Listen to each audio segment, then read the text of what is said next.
But just a little bit about myself also before we get started. My name is Betty Chan, and I am an authenticity life coach. And I primarily work with folks who I call code switchers. Pretty much someone who feels like they have to like be two people or pretty much everyone to be everyone for everyone else, but to be themselves is hard and challenging. And the work I really love doing with them is just helping them come to a place where they feel safe enough to take off that protective armor they've had to wear their whole lives to keep the true version of themselves from the world outside of them, because we all have our own reasons of why we do that, but part of the process of being able to show up authentically is to really confidently say yes to who we are without needing others to say that first. So oftentimes what I do in my coaching is we have a mix of healing as well as like just setting goals for ourselves in terms of where does authenticity start to make our life a lot more full and richer? And this could be how you show up as a parent, how you show up as a partner, how you show up as a leader, or just as an expert in your field as well.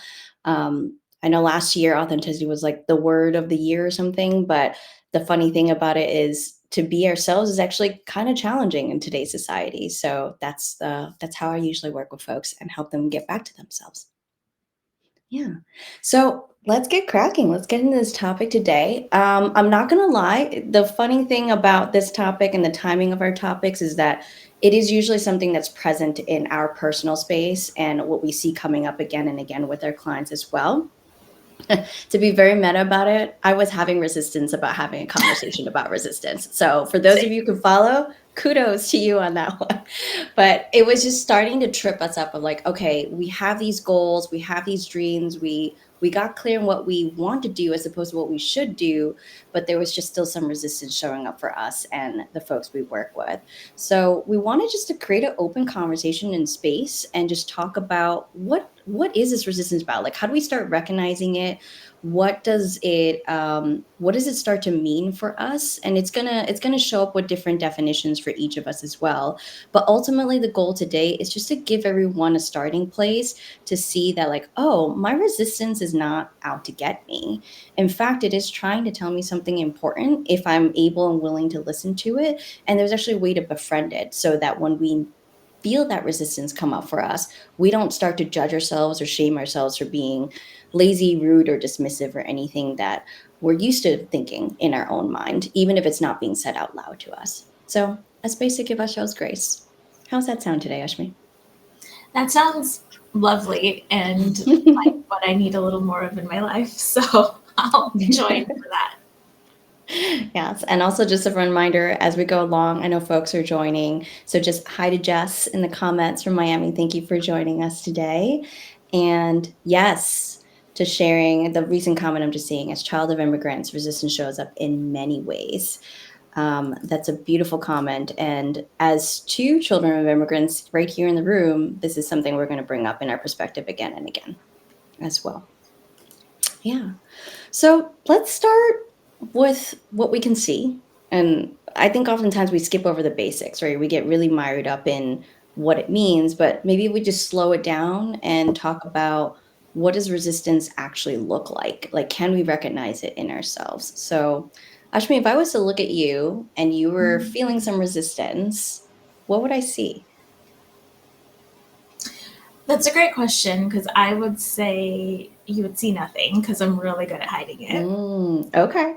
And that's a skill that, as like living 3 decades with undiagnosed ADHD, I learned to mask just about anything. Yeah, like Mm, especially my resistance. Child of immigrants, woman of color, all the things. Like essentially, where all of my identities intersect. The thing that all I of it. learned from them was how to mask my resistance. Mm, So I actually think you wouldn't see very much, um, mhm. which for me, and I'm curious if this is true for you and folks listening, has been the challenge in learning how to lean into my resistance, is because I had to learn what it looked like for me in the first place Mm, because I got so good at hiding it from other people and myself. Like I just didn't know how to identify it as resistance. yeah. Um, so you would see nothing if I were to dig deeper to tell you like how do I know I'm feeling resistance. Like for me it just shows up as like the inability to do something Mm, that yeah.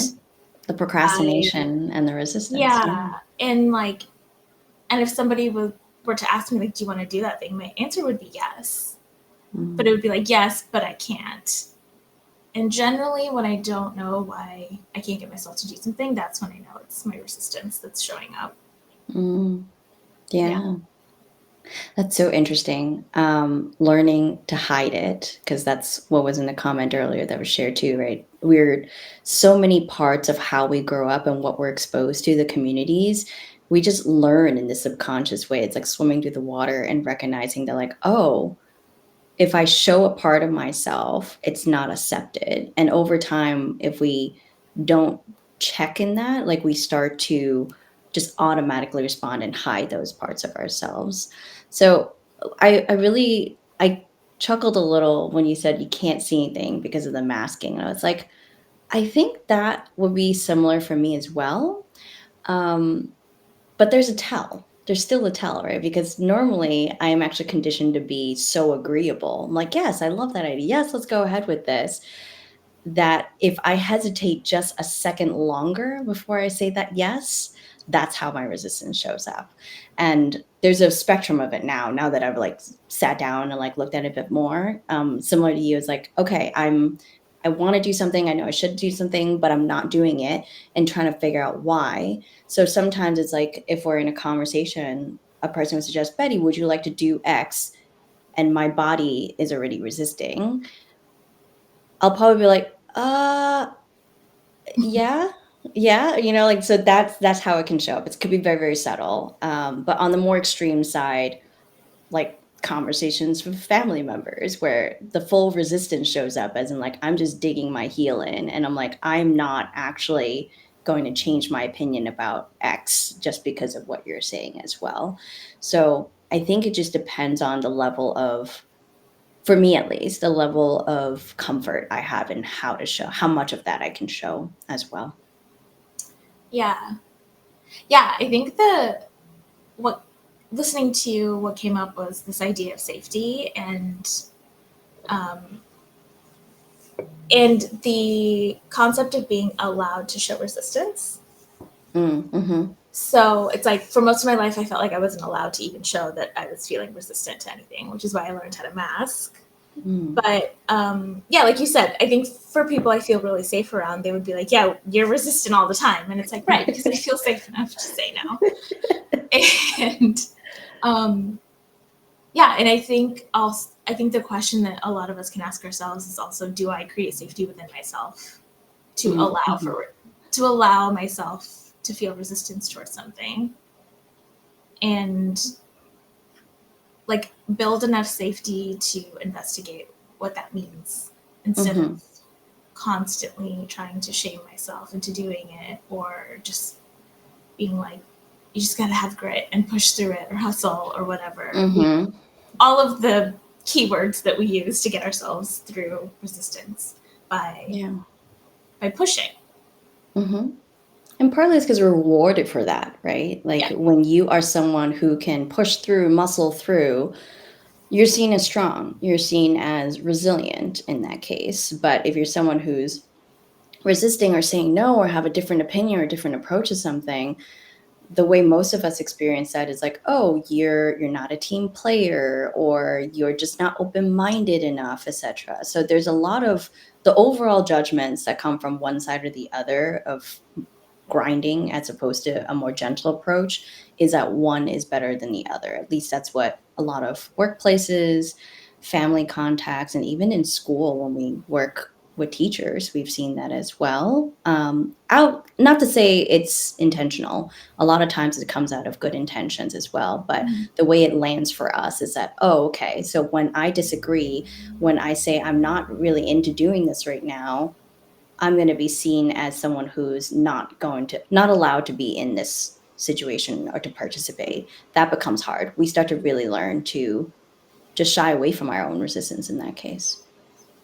Yeah. Yeah, and I think for children of immigrants, anybody who's in like the BIPOC community or just any sort of community that is marginalized, not showing resistance has been a form of protection and Yes. survival.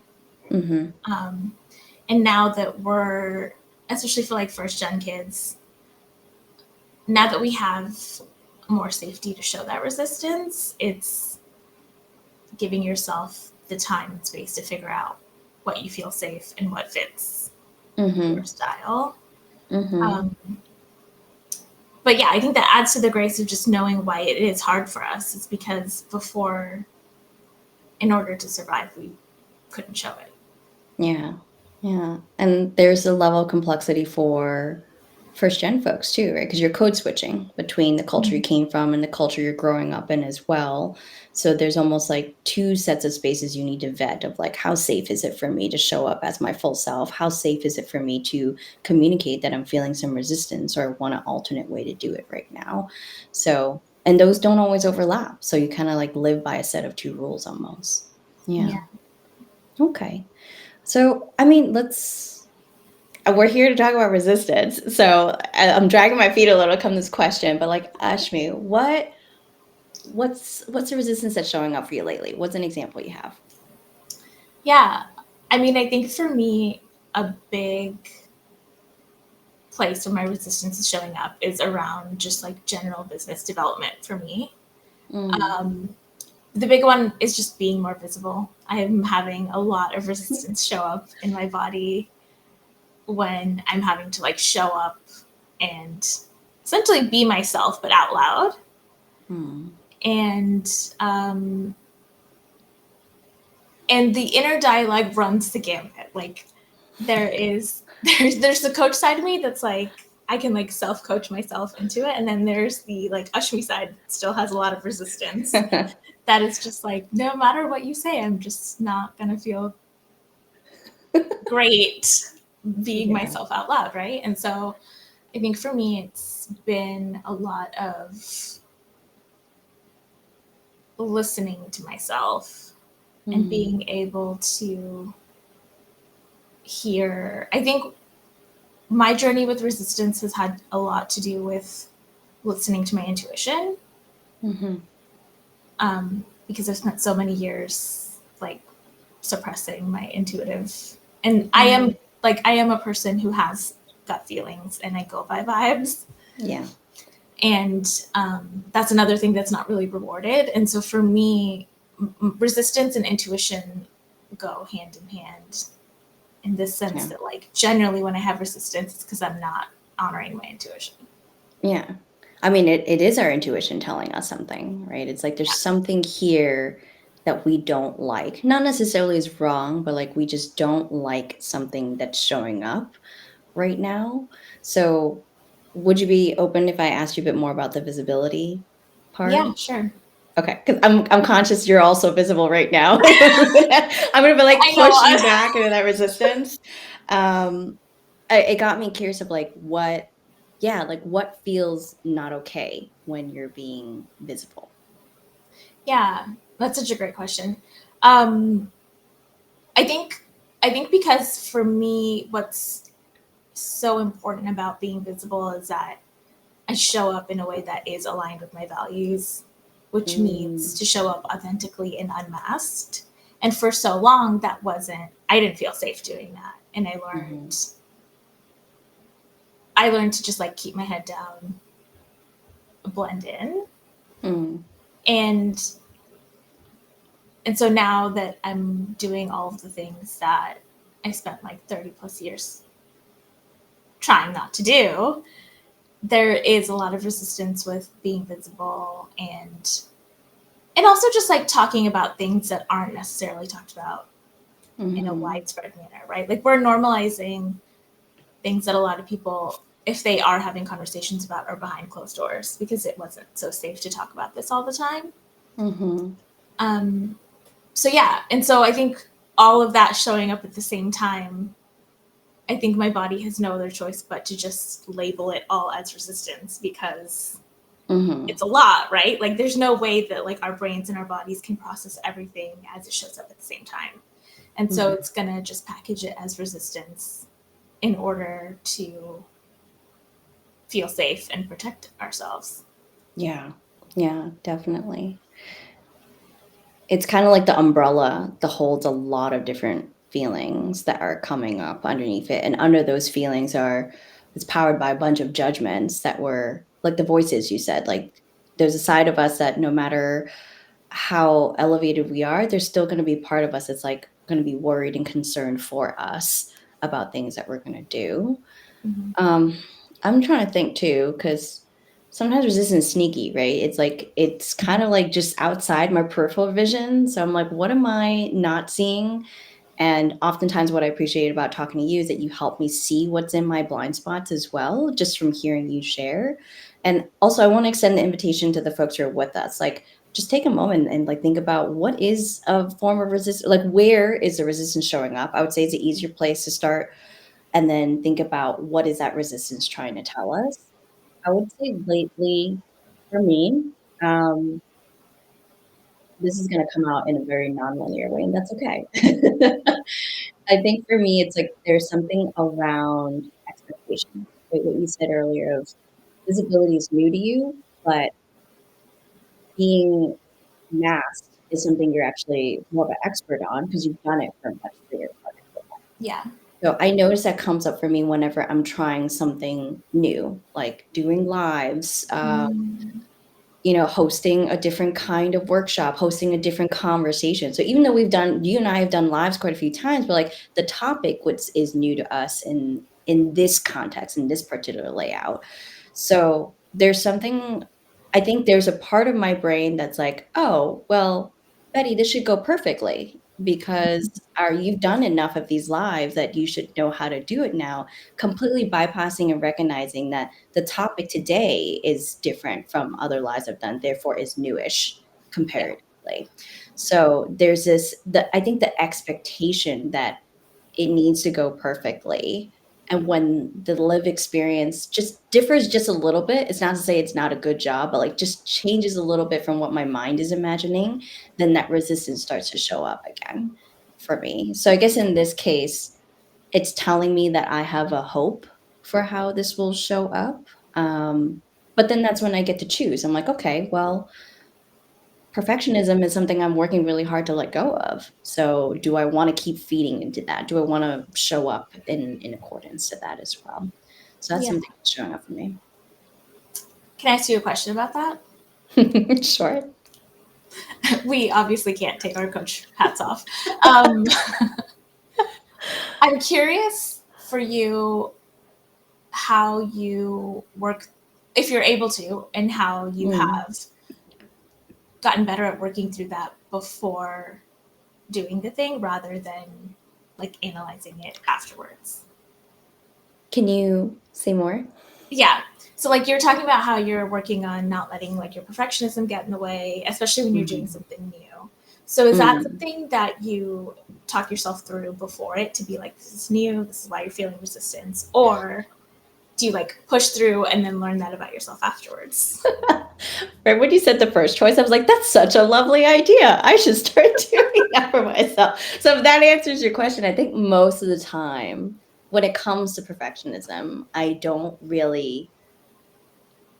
change my course. I'm better at noticing it. I'm better at noticing that my resistance is tied to my perfectionism when it is, but I haven't gotten to the point where I I can honor that resistance in the moment. So it is a lot of like, okay, I'm feeling resistance, but I'm going to muscle through. I'm going to do this thing anyways. And then afterwards, I'm like, oh, I could have given myself a little grace around that because this is new as well. So newness layered into newness, like the live topic is new. And now even the conversation we're having, like, yeah, I'm not going to be an expert at course correcting myself beforehand based on my resistance showing up because that still is new to me as well. Because similar to you, for a very long time, I'm someone who just learned to muscle through, to suffer through Mhm. a situation. So that's a good idea. I would try to do that more. I think I get there faster and faster, and something that really helps is actually just having people in our lives that think about resistance in the same way. They have that same level of grace, they have the same level of curiosity of like, "Oh, hey, Betty, I noticed you're not doing the thing you say you wanna do, so can I help? Like, what's that about? You want to explore? You want to talk it out?" And usually I find that like just by even just a simple act of like saying what I don't want to do out loud immediately lifts some of that resistance. Like, I get to be a little bratty about it. I'm like, no, I don't want to do this. I don't want to do it this way right now. And get to say it that way. And then that finally clears up enough mental clutter and space for me to have the ability to be like, oh, well, what do I want instead? What is that about? Depending on which question I want to do. Yeah, and just to like give some insight for those listening into like the way Betty and I coach, that is something that we do with our clients all the time, Hmm. is give them a place to talk through their resistance and like in a safe, non-judgmental place. So you can, like I have my clients all the time. Sometimes like, do you actually want to do that? Mm. And sometimes it's the first time they've said out loud no. And then there's like space to explore why not, and if it's better for them to stop forcing themselves to do that thing. Hmm. And I do that with my coach, because coaches need coaches. And so my coaches help me work through my resistance all the time. And I do think that that's like one of the strengths of coaching, is because it's just someone who's not going to judge you. And you can just like Hmm. brain dump everything that's getting in the way and work through that in a safe container. Yeah. Yeah. And I do find it rare. It's a rare conversation to have, right? Because when you're at home with family, it's, all filters off. Like, why aren't you doing this thing? Why aren't you going to grad school? Why aren't you staying at your job, etc.? Like all these judgments. And again, out of good intention, they want us to feel Yeah. safe. They want us to make money. They want us to have success and so forth. But it lands on us as like, oh my God, I'm so busy keeping your thoughts at arm's distance. I don't have that space to hear what the heck I want out of the situation at the moment. So it is helpful to have folks, either friends, therapists, or coaches, where you just feel supported. You have someone you can walk in a conversation with, and they're not going to push any advice on you. And in fact, they can ask you the questions that we've been dying to ask ourselves, like what you said, like, do I actually want to do this? And if the answer is no, I think, okay, I'm going to take a tangent here. I think for in terms of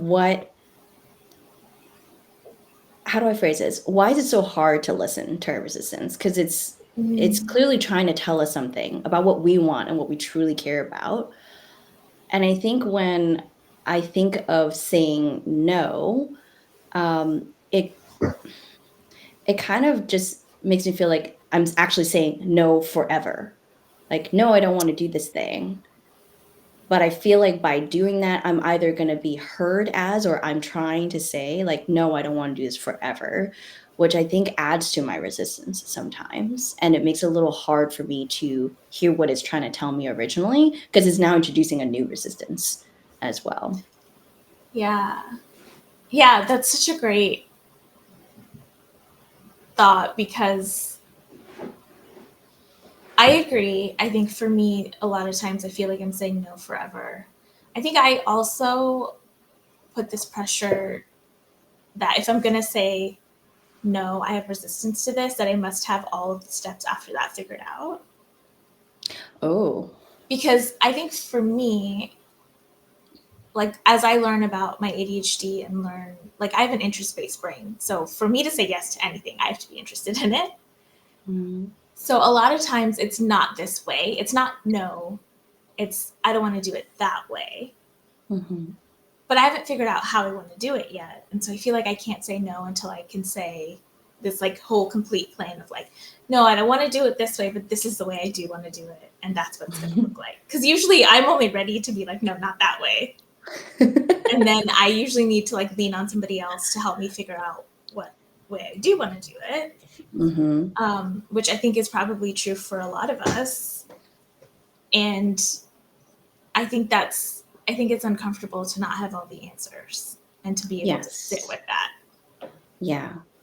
Again, just from it makes perfect sense from just being in a society where like we are expected to have answers. And I think something I see a lot in my clients and even in my own journey as a woman of color in corporate spaces, it's when you are going to say no, you better have that whole plan B I's dotted, T's crossed for us to receive.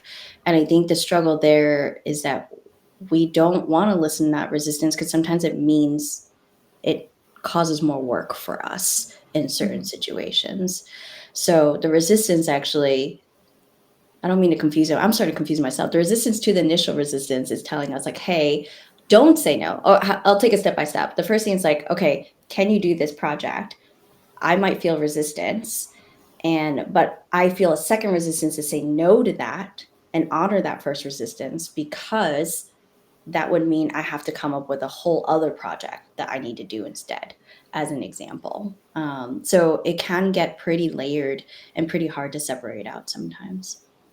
Yeah. Yeah. And I think if there's anyone on here right now that's listening that does manage other people or you're a leader, I think that's a great thing to keep in mind of like if you have people on your team that are showing resistance, don't just shut them down if they say no. Like try to explore that with them because they're probably not saying no forever. They're probably just saying no to the way it was presented. And I'm sure that there's like a solution that works for everybody that would create just like better team dynamics, more efficiency, all the things that everybody wants. Yes. Um, so yeah, I do feel like giving people space to explore is the right way to approach resistance. Hmm. And I think over time, what that does is when we make space to just get curious about the resistance, we don't have to take its information at face value. It creates a bit of trust, right? Like if I remember times when I did work with managers and leaders who are like, oh, I genuinely mean that like if you have a question or if you're not sure about something, they are able to slow down enough and be present enough with me to help me explore that, as opposed to leaders I've worked with where it's like, yes, we welcome honest feedback all day long, but the behavior doesn't match up to that Mm. desire because the moment I bring something up to express my resistance or curiosity around it, I'm told to go figure it out myself, right? Which I know a lot of us have experienced as well. And I'm someone who is an advocate of like, don't assume bad intentions. I don't mean that as a rule, but like just as an aspiration, because sometimes there's something going on in that leader's life in terms of, they're being pulled into something, they're a little short on time, their cup's not full in particular. But that's why it's all the more important for us to understand our own resistance so we can advocate for what we're actually looking for and what we need rather than relying on other people to interpret that for us. Yeah. Yeah. But Ashmi, we're exploring how complicated resistance can be, how layered it can be, and how just like it is natural to resist resistance as well. So I'm kind of curious, like what got you to finally start listening to it? That's a great question. Um, I think this one I would say completely the therapists and the coaches in my life Mm, and like my own coach training of just I think just my first step was learning to identify things as resistance because I was misidentifying it as so many other things. such as? I mean, like laziness was like a huge one, right? Like, Mm-hmm. um, especially before I even knew I had ADHD, just this like Oh, all encompassing belief that like anything that I couldn't do was just because I was lazy and wasn't trying hard enough. mm-hmm. And that was generally what I would go to. It's just that, oh, like you started too late or you didn't try hard enough or just, whatever I could come up with. And so I Mm-hmm. think learning to dig under that surface and have some grace with myself to be like, yeah, maybe I'm not lazy, maybe it's something else. That's when I learned about resistance and how to identify it. How Mm. about you? I was like, let's see. As a recovering hustler, I would say I probably didn't learn to listen to my resistance until it hurt too much to bear. Mm, Like it was telling me that, hey, there's something about this circumstance that like doesn't work. I don't know why it doesn't work, but it just doesn't work right now. And I would still do it. I would still do it until ultimately I was burned out. I was starting to lose my confidence in something, or just I get this like restlessness, right? Like my body gets so wind up and tight about getting the thing done, because it's like it literally is like I'm imagining my body pushing itself forward as it's pushing back at the same time, and it's that shaky tension that I start to feel in my body. So at some point, one of the sides is gonna give, and I've noticed that for me, when I'm in that state of tension for too long, even after I accomplish a thing I said I do, while resistance was showing up, I don't enjoy my achievements, right? I'm just like, Mm. gosh, that was so exhausting of an experience. That was so tiring. Like, I'm just get let me go to bed and lie down, or like let me move on to the next thing, because I don't wanna stay here for a second longer. So I realized it was in a weird way that if I didn't listen to my resistance that was showing up in the moment, every time again and again, I was noticing it was leading me to a place where I was left with some regret. I was just left with a feeling of like, oh, like my joy got stolen in that moment. And I was the person helping my resistance. Like, my resistance the whole time was like, there's something you don't like. There's something you don't like. So I think just being able to recognize that, like, I time and again end up in a pretty painful and uncomfortable place, more painful and uncomfortable than just actually sitting with my resistance a little longer and figuring it out. And it's something for a long time I didn't know how to do, I didn't want to do. So similar to you asked me, like, just having therapists where I do genuinely feel safe with, and having coaches I feel safe with, helped me slow down enough. And I think, like with most things we experience in life, when we realize, like, oh, I can sit with this discomfort, our comfort zone for that, our tolerance for that grows as well. And the way I simply put it, someone's probably going to shake their head at me saying it's like, oh, I didn't die. I didn't die after this experience, right? And over time, I think I started to get more and more curious, because like every time, on the flip side now, every time when I did listen to my resistance, as soon as I can, um, I'm always left in a better place. I'm left in a place where I felt like even though I was doing something hard, I felt taken care of in that process as well. Yeah. Yeah. Yeah. And this brings me back to Jess's comment at the beginning of the session about um, feelings while finding. She said, subconsciously, that taught me not to explore those emotions and feelings while finding aspects to escape them. And Mm. like you said, like sitting with it allows us to see it for what it is and be like, I didn't die. But we've had a lot of years of finding ways to avoid it and having like avoidance tactics. And I do think that for me, that's a way for me to backwards map myself to resistance. So, like, if I'm doing a lot of doom scrolling or a lot of binge watching, or like things that are my typical avoidance tactics, Mhm. that will usually backwards map me to resistance. Mm. So, I do think the more we learn, the better we'll get at identifying it through other things, right? Like you said, like your body just couldn't. I think like fatigue is also a great Yeah. indicator, like when your body Yeah. just can't anymore. Because we all know the feeling of like when we go to sleep and we wake up rested, as opposed to going to sleep as like I had nothing left in me to give. Yeah. Yeah, Hmm. yeah. Um, I had a thought and I just lost it. It's gone. Welcome to our spaces, people. We have many thoughts, and they will come back to us. Yeah.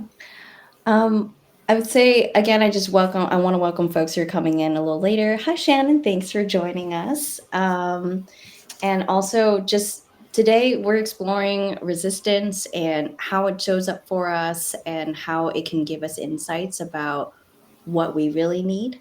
So, if there's something that you're feeling resistance about and you want to explore up here, like, feel free to leave a comment in the chat, and we'll pull it into our conversation today as well. Yeah, I think for me, like, I guess I'm a little curious, Ashmi, just to keep going into this. We're both a little more practiced with noticing our resistance. I would not go as far as to like call us experts in this case. And there's always moments where I'm wondering, like, oh, will there be a day where I will be able to get past feeling resistance at all? Mhm. Thoughts on hearing a statement and a hope like that? My answer is no. But that's just because I'm like such a strong believer of there's no, like, you know, when people are like, you'll reach the end of the road or this like ideal version of you or whatever. Like, I don't think that's true. Mhm, I think we're always changing and evolving. And mhm, and like I said, like life is hard and I think it does continue to stay hard. mhm, And so I think we'll get better at it, better honoring it, better being nice to ourselves, all those things. Um, I think just the fact that we're human beings means that it is something that we'll keep feeling in different ways. Um, yeah, I just believe that we'll get better at dealing with resistance and seeing it. I don't think there's this like ideal place that we'll reach where we just never feel it anymore. mhm. Um, yeah, Yeah. is that a hot take? We'll let the audience tell us if that's a hot take. Um, yeah, I find myself nodding along. I find myself not having any resistance to that statement because yes, it is true. I think especially if it's something like resistance at the end of the day, our society has taught us is a bad thing, but it is actually pretty neutral. Very much like our emotions, there's a mix of positive and less and like harder feelings to have to sit with as well and to recognize, but they're all just communicating something back to us about what we need for that particular moment in that particular conversation as well. So I think if we're able to, for me, I'm like, okay, well, if it's never going to be gone, how do I how do I befriend it? How do I live with it? So if it's going to be my roommate for life, like let's just learn to be together and enjoy our time together as much as we can. And at the end of the day, like we don't have to be besties, but just like how do we respect and understand what how to move around each other in this space? Yeah, what are some things that have has helped you befriend your resistance? Yeah. I'm going to go back to something you said a while ago of just realizing that I can either push through my resistance and not listen to it and just grind. And that Mm, it's probably going to be harder for me than giving myself space and sitting in the discomfort a little bit to honor my resistance and see what's under that. So mhm. I think years of not leaning into the resistance has taught me that it might be a little bit easier to sit with it. And and I'm seeing Shan's comment here, which we can um, talk about in a second. Yeah, I think for me, it's about honoring my intuition, right? And that feels better and sits better with me and the life I'm trying to design right now. So I think for me, I just like remind myself that that's the choice I ultimately want to keep making. Mhm, mhm. Yeah. And for a chance question as well, like, is there a difference between resistance and intuition? I think they're connected. They're like one I've never tried this definition on before, but I would say our intuition is our gut feeling informed by what we truly want as opposed to what we should want. And resistance is a language that that intuition uses to communicate that to us. And what Ashmi shared earlier is like resistance sometimes can be a flux of like a lot of things coming up for the same time.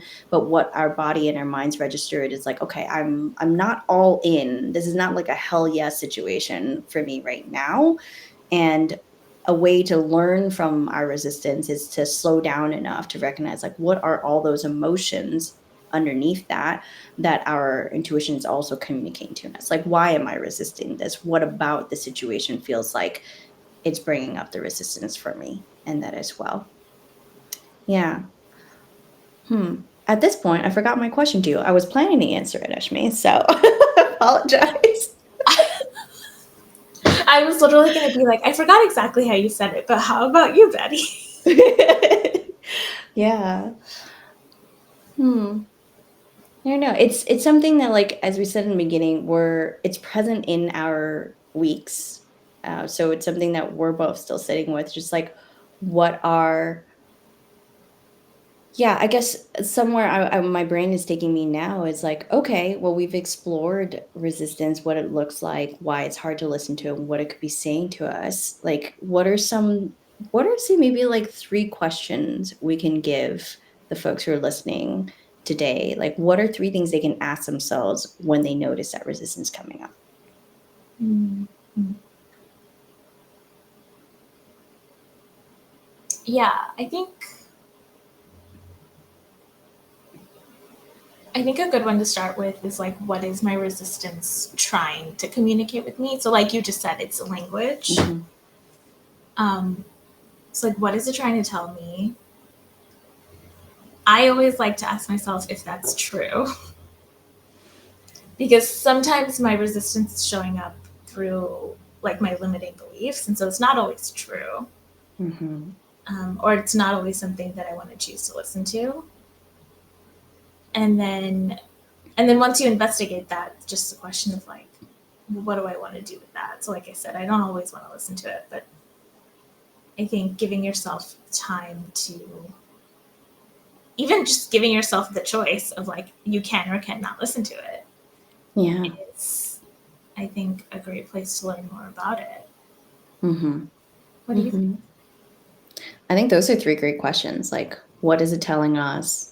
And sometimes I would say if that feels really hard to answer, that's usually actually a really helpful sign to not have to do it alone, right? So there's a phrase that a coach, both Ashmi and I work with, Yuri. Shout out to you, Yuri, for teaching us this phrase of if it's easy, do it yourself, but if it's hard, do it together, right? So having those trusted spaces in your friends, your therapists, and your coaches to be like, okay, I feel resistance. I know it's trying to tell me something, but I don't speak this lingo right now. Can you help me slow down enough so we could actually figure out what is my authenticity? What is my gut feeling telling me that it wants me to hear?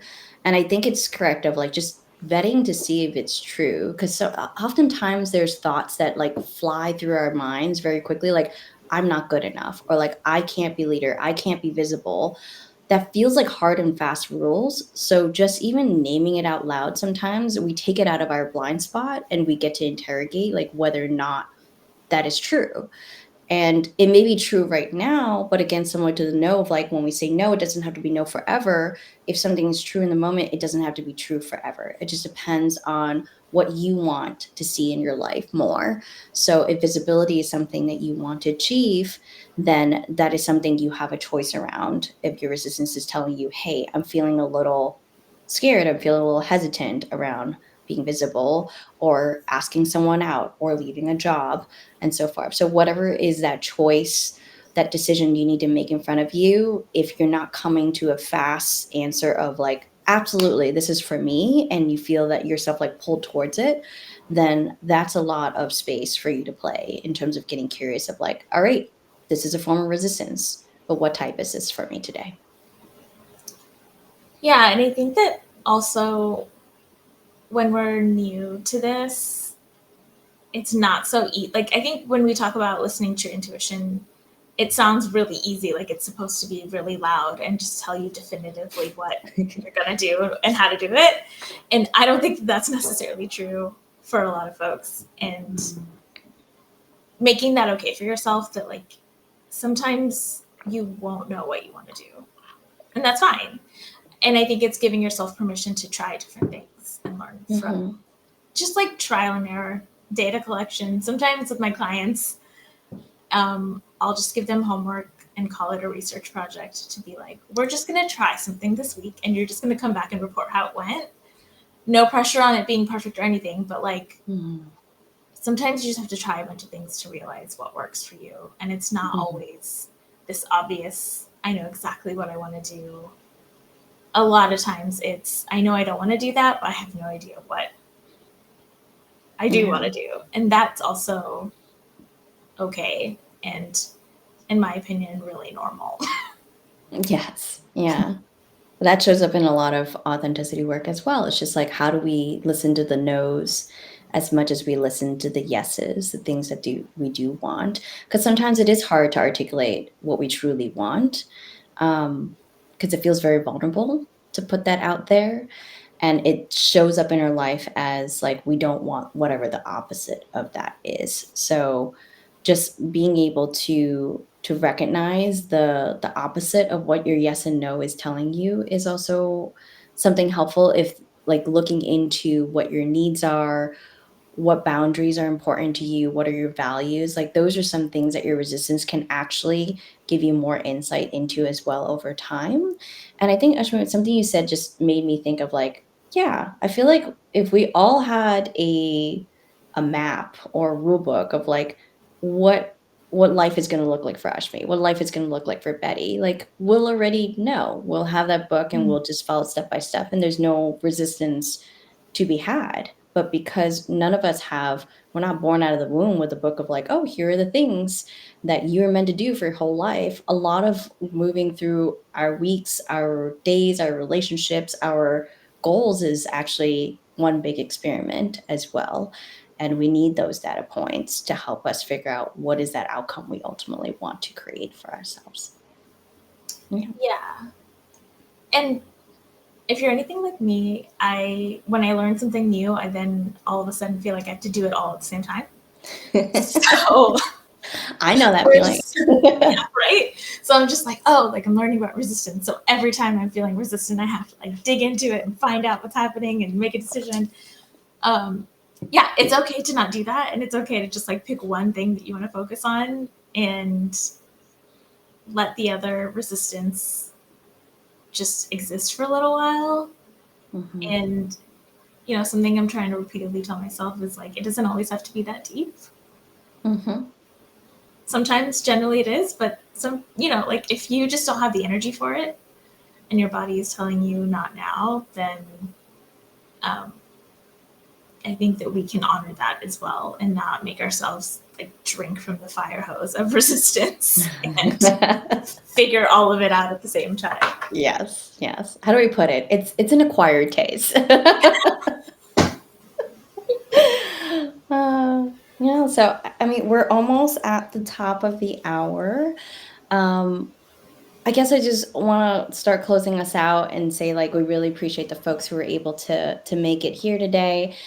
um, it's not a topic that we see a lot of conversation space for, because most of us are just expected to walk right past or right over our resistance, or to place judgment on other people we see showing up with resistance as well, and that includes ourselves sometimes.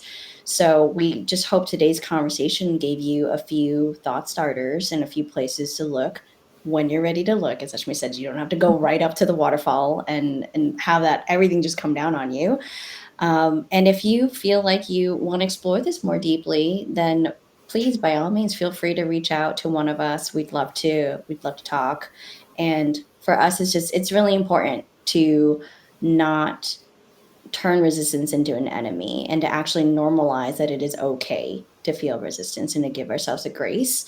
And I believe with that grace and with that space we give ourselves, we start to learn a lot more about who we are, and we get better advocating for what we actually need. Yeah. Yeah, that's great. And if folks are still on and you feel safe enough and want a little bit of accountability, feel free to leave something in the chat about just how you're going to either honor or investigate your resistance.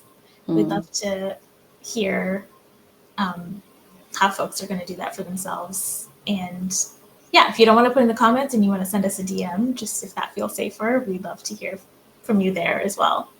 Yeah. But yeah, excited to hear about how this has resonated for folks. Yeah. And we'll leave a comment after today's event, for those who can't catch the whole thing. Well, actually, you might be gone already, but for those who are staying and want to come back and just hear a point that we talked about, this will be available for replay as well. So we can share the links to our website in a comment. So in case you wanted to reach out, you can find us there as well. Yeah. All right. Well, Well, thanks so much for coming today. yes. Thank you, everyone. We'll see you guys soon. Bye.